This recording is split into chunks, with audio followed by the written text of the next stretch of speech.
খুব কম এইরকম অবস্থান থেকে আবার সুস্থ অবস্থায় ফেরত আসে, তবে সম্ভাবনা আছে, খুব কম কিন্তু সম্ভাবনা আছে। তো আমরা সবাই দোয়া রাখতে পারি। একই সাথে হাদির যে প্রচেষ্টা ছিল যে বাংলাদেশের রাজনীতিকে এই ধরনের সংঘাত বা যে কোনো ধরনের আপনার টেররিজম এইগুলা থেকে দূরে নিয়ে আসা এবং জনগণের কাছে জনগণের সাথে সম্পৃক্ত হতে পারা, জনগণের জন্য জোর গলায় কথা বলতে পারা, সেইটাকে উজ্জীবিত রাখতে হবে, সেটাকে বাঁচিয়ে রাখতে হবে। আমাদের কাছে পরিষ্কার যে হাদির উপরে যে আক্রমণ হয়েছে এটা পুরনো ফ্যাসিবাদের যে শক্তি ছিল তারা নতুন আরো অনেকের সাথে হয়তো মিলিত হয়েছে, হয়তো তাদের যে পেশি শক্তি ছিল, তাদের যে অর্থনৈতিক শক্তি ছিল, সেগুলো তারা অপব্যবহার করছে।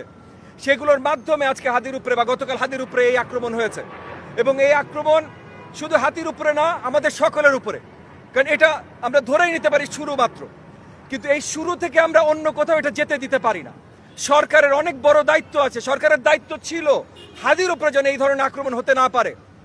কারণ এমন খুব শক্তভাবে তৈরি করে বিদেশি শক্তি এনে বা অনেক কিছু করে হাদির উপরে আক্রমণ কিন্তু হয়নি। পরিচিত ফোর্সেসের মাধ্যমে, পরিচিত সন্ত্রাসীর মাধ্যমে এই ঘটনাটা ঘটানো হয়েছে। তো এইটা আসলে হয়তো আগে থেকেই বন্ধ করা যেতে পারত, কিন্তু আমাদের সরকার করে নাই।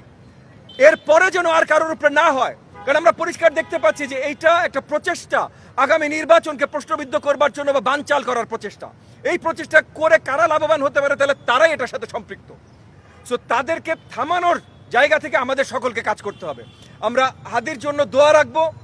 আর এই যে হাদির উপরে এই ধরনের আক্রমণ করে দেশের গণতন্ত্র এবং হাদিরও যে স্বপ্ন ছিল সেটাকে যেভাবে যারা নস্যাৎ করে দিতে চায়, তাদের প্রচেষ্টাকেও আমাদের একদম ভঙ্গুর করে দিতে হবে। এই দুইটা আমাদের এখন দায়িত্ব।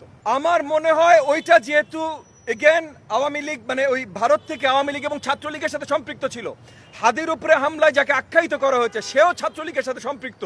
আমি একেবারেই অবাক হব না যদি পুরো একই সূত্রে গাথা থাকে, এবং যেটা আমি নিজেও মনে করছি যেটা শুধুমাত্র হাদির উপরে হামলা না, বাইরের আগেরটা আরো হালকা যে আমি বেঁচে গেছি, বাট শুধুমাত্র আমার উপরে হামলা ছিল না, এটা তাদের পরিকল্পিত হয়তো বড় একটা প্ল্যানের অংশ, যেন আগামী নির্বাচনটা বানচাল করে দেওয়া যেতে পারে।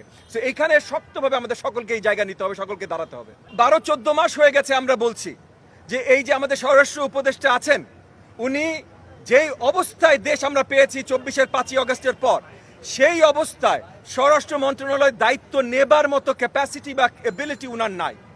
উনাকে ছোট করছি না বা ওনাকে নিন্দা জানাচ্ছি না, কিন্তু যেটা নাই সেটা নাই ভাই। এটা 12-14 মাস ধরে বলে আসছি আমরা সরকারকে, তারা শুনে নাই। আজকে হাদির উপরে যে আক্রমণটা হয়েছে এর থেকে মর্মান্তিক খুব কম জিনিস হতে পারে, কিন্তু গত 12-14 মাসে এর মর্মান্তিক আরো কিছু হয় নাই তা তো না, এটা নতুন না তো।